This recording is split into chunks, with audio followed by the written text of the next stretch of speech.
자, 첫 번째 뉴스. 네. 만사형통 이상득 전 의원까지. 네. 아, 클라스 집안 난리 났어요. 그러게요. 그러니까 이명박 전 대통령 관련 수사를 하고 있는 검찰이 어제는 이상득 전 의원의 형이죠, 친형이죠, 의원의 여의도 사무실하고 자택을 압수수색을 했습니다. 이제 사무실에서는 컴퓨터 하드디스크 같은 걸 가지고 갔는데, 좀 이상하죠. 1억 원 가량을 국정원 특수활동비를 형님도 받았다라는 얘기가 나오고 있는 거예요. 돈이 막 늘어나네. 돈이 늘어나고 있기도 하고, 그러니까 박 전 대통령과 비교를 좀 하면 박근혜 전 대통령 같은 경우에는 본인만 받아서 본인 최측근들만 나눠 썼다라는 얘기인데, 지금 이명박 전 대통령은 돈이 막 이상하게 늘어나고 있어요. 여기저기서 받은 것 같다라는 식으로 검찰이 보고 있고, 예. 또 이상득 전 의원 같은 경우 왜 받았냐라는 얘기가 당시 이제 원세훈 전 국정원장 시절에 예. 인도네시아 그 대통령 방한에 있었을 때 호텔 이렇게 우리 국정원 직원들이 걸렸죠. 들어갔다가 걸렸잖아요, 두 명이. 도청장 차려고. 청소 차다가. 아줌마한테 걸리셨죠. 그런 창피한 일이 벌어지던 시점이었는데, 혹시 그거를 무마하기 위해서 이제 돈을 건넨 게 아니냐라는 의혹을 좀 받고 있기도 하고요. 근데 참 이상득 전 의원 같은 경우에는 그걸로 끝날 게 아니라, 사실 이 얘기를 국정원에서 돈이 나갔다는 얘기를 많이 털어놓고 있는 사람 중에 하나가 김주성 전 국정원 기조실장 아니겠습니까? 예. 근데 이 기조실장을 이명박 전 대통령과 연결시켜준 사람이 사실은 이상득 전 의원이거든요. 원래 이상득 전 의원 쪽의 인물이었어요. 그러니까 재계 인물이었지 어떻게 보면 국정원과 인연이 있던 사람이 아니었는데, 이제 예산을 주물러야 되기 때문에 특별히 신뢰할 사람이 필요하다라고 해서 이제 이명박 전 대통령이 추천을 했고, 그래서 국정원 기조실장을 맡았던 인물이. 서울시장 시절에 세종문화회관장까지 하지 않았나요? 네, 김성태? 그렇죠. 예. 그랬죠. 그게 이제 그렇게 연결됐던 게 사실은 이제 이상득 전 의원이었거든요. 그러면 이 기조실장이 지금 입을 열고 불리한 얘기들을 하고 있는데, 그걸 추천해 준 사람에 대해서까지 압수수색을 했다 검찰이.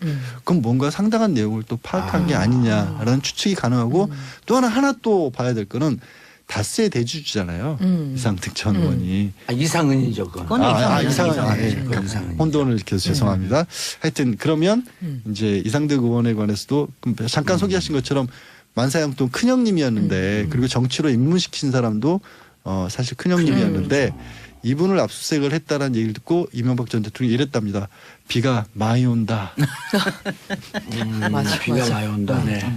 그 친구에서 봤던 얘기인데, 그런 말 했던 사람이 친구에서는 영화 끝 무렵에 별로 안 좋은 결과를 끝났는데. 또 그렇게까지 연결하셨어요. 자, 김진애 의원님. 네. 18대 때 이상득 의원과 네, 함께 같이 의정생활했죠. 있었죠. 뭐 이렇게 부딪히는 일은 없었죠? 뭐 좀 있었습니다. 일단은 이제 이상득 의원 개인은 아니고 이상득 의원 아들이 예.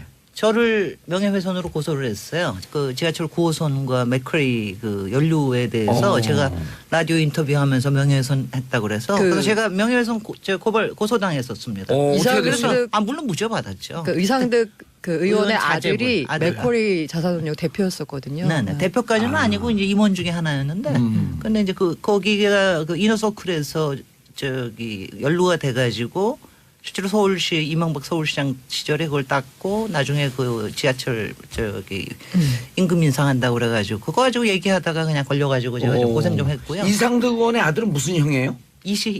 시형이. 아, 거기도 이시영 아니야, 이지형이다. 이지형. 이명박 대통령의 전 대통령의 아들이 이시영. 그다음에 이상의 아들이 이동형. 네. 그다음에 지형. 네. 지형. 네. 그렇게 됐고. 족보를 캐고 그다음에 뭐 제가 또 하여튼 이상득 의원이 분명히 상황이고 만사형통인 건 확실한, 당시에 워낙 영폴 라인들이 국회를 꽉 잡고 있었기 때문에 특히 국토위는 꽉 잡고 있었어요. 그런데 국토위에 여러 가지 국정감사 하다 보면은 하여튼 포항에 걸리는 일들이 이상득 의원이 뭐 가령 LH를 동원해서 거기에 뭐 프로젝트를 했다라든가 뭐 이런 것들이 워낙 많아가지고. 또 국토위 같이 하셨잖아요. 그거 같이는 안 했고, 제가 이제 거기 영포 라인에 있는 사람들을 위원장 할 때 제가 좀 이제 그때 좀 시끄럽게 굴었으니까 아마 밑보였겠지. 근데 이제 이랬어요, 분위기가. 난 한마디로 이렇게 생각을 해. 왜 우리가 스타워즈에 보면은 그 무서운 인물이 다스베이더잖아요. 근데 다스베이더보다 더 무서운 사람 있죠? 왜?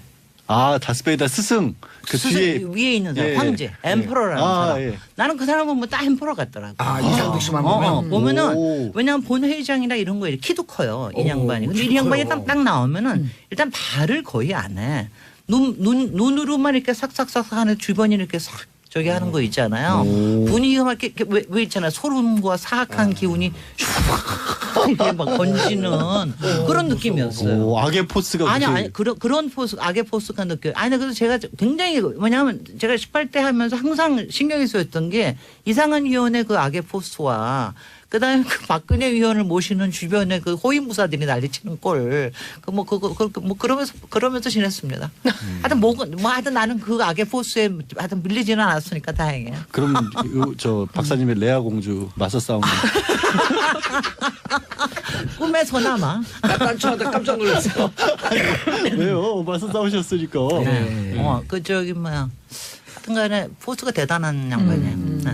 그런데 지금 이제 가족 얘기가 나오는데 네. 자 그다음에 김희중 네. 씨 1부속실장이 어제는 우리가 주요하게 김윤옥 씨한테 돈이 직접 건네졌다. 네. 그러니까 이 부속실을 통하지 않고 관저에 직접 갖다 줬고 관저에 있는 행정관에게 전해줬다. 근데 행정관은 대제신문에서 난 받은 적 없다. 그래서 우리가 그랬어요. 그럼 김희중은 그래서 귀신을 갖다 줬다. 아니 행정관도 일부 돈을 받은 것 자체는 인정까지는 했어요. 인정했어요? 또 바뀌었어요. 바뀌었어요? 그러니까 그걸 뭐 전달했다, 김희중 부속실장으로 또 받았다 이런 자세한 얘기는 아니고 돈을 일부 그러니까 받았다. 얼마인지는 모르는데 환전한 달러를 봉투에 넣은 걸 받았다라는 얘기가 누구로부터도 얘기 안 하고요? 그것까지 지금 제가 아마 그게 누구한테 받았는지는 기억이 안 난다고 했나? 청와대 일부속 실장이 거의 택배원 수준이네. 누가 준지 몰라요. 그냥 돈 주고 가면. 근데 김우정 비서실장이 계속해서 뭐 정도원 전 의원에 따르면 예. 사실은 김백준 총무기획관보다도 더 옆에서 오랫동안 뭐 이명박 전 대통령을 모셨으니까 사실은 그거는요. 그 내용을 훨씬 더 잘한다라고 정 전 의원은 그렇게 주장을 하고 예, 있잖아요. 그걸 이렇게 얘기하면 돼요. 대백준 소희중. 아. 큰 돈은 백준이만 주고 그다음 작은 돈은 희중이만 줬다 그랬고 그 내용에서 대백준 소희중. 근데 이제 김희중 부속실장 얘기를 제가 꺼낸 이유는 뭐냐면 김희중 비서실장이 그럼 왜 돌아서느냐를 얘기를 많이 했었을 때 네. 개인적인 어떤 좀 배신감. 신뢰가 배신감 이런 것 때문이라는 얘기를 했었는데 김희중 부서실장은 그렇게 얘기를 안 하고 내가 검찰에 가봤더니 워낙 증거 관계가 탄탄하게 쌓여 있어서 말을 내가 어떻게 부인할 수가 없었다는 얘기를 했거든요. 그래서 이제 주변에서도 그 아까 지금 이상득 전 의원 압수수색 한 것도 사실 지금 시점에 사무실에서 뭘 찾겠다고 했겠느냐. 이거는 확인 작업이다라는 게 좀 시각이 더 많은 것 같아요. 조금 의외였어요. 왜냐하면 지금 이제 뭐 그 특활비 문제뿐만이 아니라 지금 민간인 사찰에 관련돼서 돈이 쓰여진 건 거의 확실한 것 같다 그랬는데 여기서 왜 이상득이 나오나. 이상득 의원하고 무슨 고리가 있어가지고 그러나. 그래서 지금 뭐 얘긴즉슨 특활비만이 아니라 다른 또 무슨 소스 돈이 나온 소스가 또 뭐가 나온 게 아닌가 뭐 이런 추측도 가능할 것 같긴 해요. 예, 추측이고 이제 지금 김주성 이분이 사람들이 김주성을 그 저쪽 이제 보수진영에서 얘기할 때 무슨 허접한 말단 직원처럼 얘기하고 이 말단 직원이 무슨 가족들과 무슨 관계가 있고 대통령하고 무슨 독대하냐 아유, 이렇게 하는데 이분이요 한화 이상득 있을 때 이분이 부회장 출신이에요. 부회장이 허접한 직업이에요? 그리고 세종문화회관 관장 출신이에요.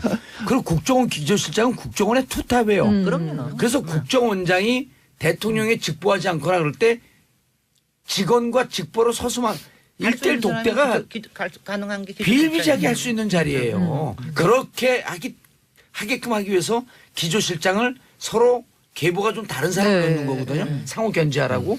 근데 보수진영에서는 특히 뭐 저기 자유한국당에서 건방지게 기조실장이 어떻게 대통령하고 독대를 하냐고. 그 건방진 기조실장이요. 국정원 이제 계속되고 있는 게 특수활동비 문제잖아요.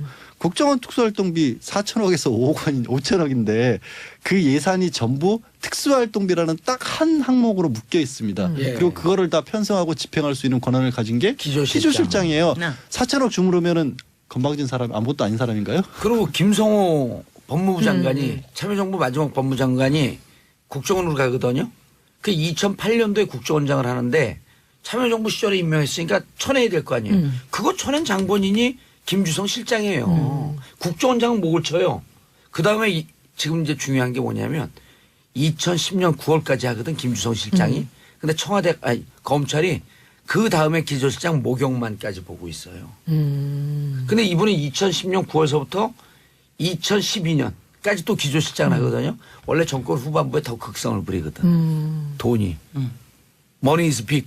다들 근데 더러워. 여기- 구질구질하고 주작하고 입에 담고. 우리 김진애 의원님 표정 보니까 진짜 더러움을 확 난 느꼈어. 정말 뭐냐면 이렇게 추잡스럽다는 느낌이 뭐냐면은요. 난 박근혜 때도 그랬어요. 나는 돈에 대해서 이렇게 어디다 갖다 주라 지시는 했을 줄 알았어. 뭐 그럴 수는 있지만 설마 직접. 자기가 직접 손을 대지라고 생각을 안 했는데 그거 뭐 관저 앞에다까지 문 앞에까지 갖다 놨습니다. 이거는 뭐 그것도 아니고 완전히 관저로 들어갔다고 그러잖아. 왜냐면 정말 그리고 더러워. 옷값 내고. 더러워. 아니 근데 정말. 이걸 보면 그 국정원 특수활동비라는 게 제 목소리가 더럽다는 뜻은 아니죠. 그냥 쌈짓돈으로 생각하고 쓴 것 같다는 생각밖에 그러니까 안 이번이 들어요. 아직은 원래 의혹 그랬던 건지 단계지만 진짜. 이명박 전 대통령 당시에 더 상황이 더 심각했던 게 아니냐. 아까 초반에 말씀드린 것처럼 박 전 대통령은 철저하게 자기 개인 용도 아니면 자기 측근 관리용으로 일부만 직접 받아서 사용을 한 것 같은데 이명박 전 대통령 당시는 형이라든가 아니면 누가 참모라든가 이런 사람들이 직접 받아서 집행한 내역이 나오거든요. 그럼 김진모 전 비서관 같은 경우도 본인이 직접 5천만 원 받아가지고 전달해줬다는 거 아니겠어요? 그러면 글자 그대로 지금 고 기자가 지적한 것처럼 쌈짓돈처럼 그냥 가져다 썼던 게 아니냐는 의혹을 지금 받고 있는 거죠. 그래서 이게 박근혜 의원은 기껏해야 어저께 나온 무슨 뭐 자기 자문 의사들한테 자문적 1억 의사들한테 정도. 1억 정도 내려 보냈다 뭐 이러는 거 같은 것도 그런데 지금 보면은 지금 이명박 정부 때 얘기를 보면은 입막음용으로 썼다는 그 공작비로 썼다는 거거든요.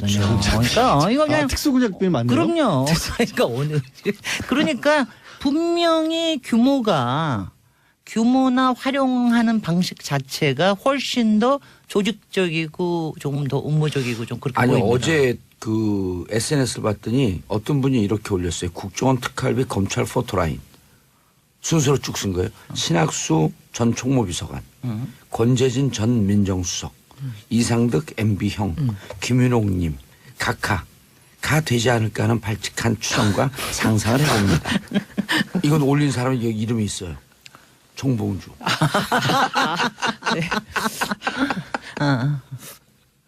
그런데 목욕만까지 가면 이거 심각. 그리고 이게 금맥을 캐는 것 같아요, 의원님. 네. 점점 돈이 커져. 그러니까. 근데 우리가 4개월 전에 제보 받았을 때는요. 네. 수십억 단위였었어요. 아. 그리고 우리가 지금 제보 받은 그 내용 그대로 가고 있어요. 이게 이제 해외로 갑니다. 아니, 제보 받은 내용에 따르면. 근데 해외로 가는 거 순간에 그래서 그다음에 저 김희중 씨가 검찰에 들어가니까 워낙 탄탄하게 가지고 있다. 그렇죠. 이거 네. 탄탄하게 갖고 있다 그랬는데 김희중 씨도 그러고 김주성 씨 같은 경우도 국고 손실죄거든요. 이게 자기가 빼돌렸으면 국고 손실죄가 무지하게 큰 형이에요. 10년 이상이 가능하죠. 1억 원 이상일 경우에. 10년 이상의 무기징역이에요. 예? 그럼 그거를 벗어나기 위해서는 할 수 있는 내가 한 방법은 게 아니다. 그러면 본인이 누군가의 지시를 누군가의 하는 지시에 거죠. 따라서 어쩔 수 없이 빼왔다라는 얘기를 할 수밖에 아니 없는 뭐 빼온 게 상황이죠. 아니라 누구의 지시에 의해서 난 집행했다. 어. 이게 특별 활동인 줄 알았다. 왜? 그분이 지시했기 때문에. 그렇게 빠져나가야 되거든.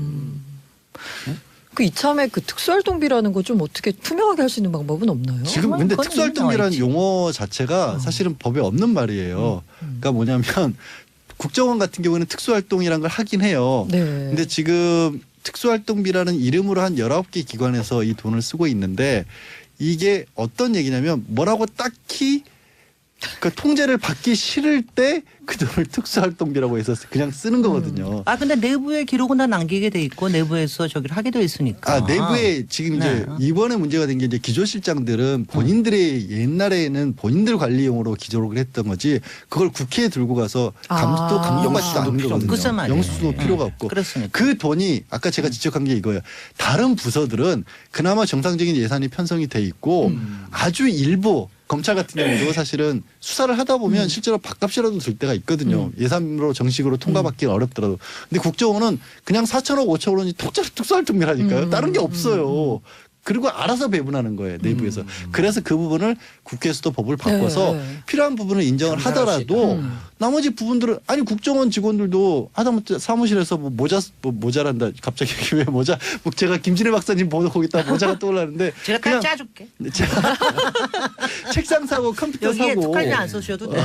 이거는 그런 예산은 투명하게 하자는 거죠. 그렇죠. 그리고 감사도 받을 수 있고 국회 정보위에 보고하면 되거든요. 비공개로. 그리고 1급이나 2급 비밀로 클래스파이 해갖고 딱 분류해갖고 이거 공개하는 사람 법적 처벌 물으면 되는 거예요. 그렇게 했고 어쨌든 감사를 받으면 되는 거 아니에요. 예. 지금까지는 안 됐었다는 거죠. 그건 그렇죠. 통째로 안 안 돼 있었죠. 했다는 거죠. 예.